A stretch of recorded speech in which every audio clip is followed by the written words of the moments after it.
celebrating an anniversary of your participation in the numismatic hobby. Share with us what this anniversary is about. In 1963, middle of November 1963, really 50 years ago right now, I set up at my first convention, the Cherokee Gun Show, the National Guard Armory in my hometown of Cherokee, Iowa. I started in the supply business with $10.75.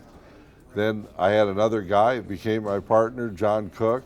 We borrowed $70 from my mother, bought more coin supplies, set up at the Cherokee Gun Show, sold enough to pay everything back. I bought my partner out because he didn't want to do it anymore. And that was my first show, and I've been doing it ever since, building collections for collectors. That's what I did. It was coin supplies at the beginning, then it was coins. Then by the time I was 15, I was doing paper money.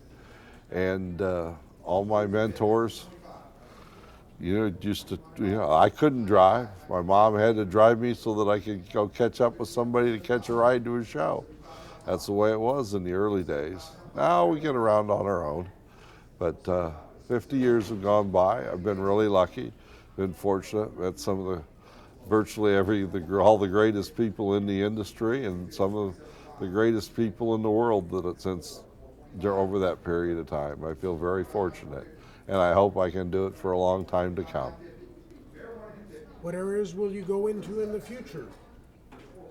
Oh, my loves are posters, postcards, paper money, coins, art glass, things like that. You're liable to see me doing any of that in the future.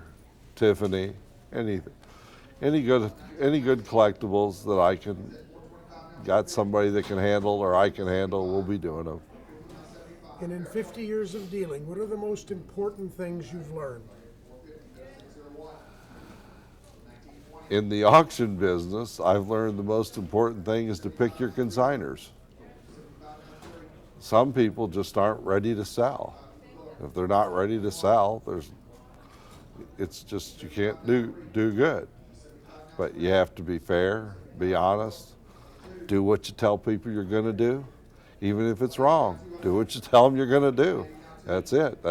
If you don't do what you say, you're only as good as your word. If your word's no good, well, that's all the further you're going to get. So that's my opinion.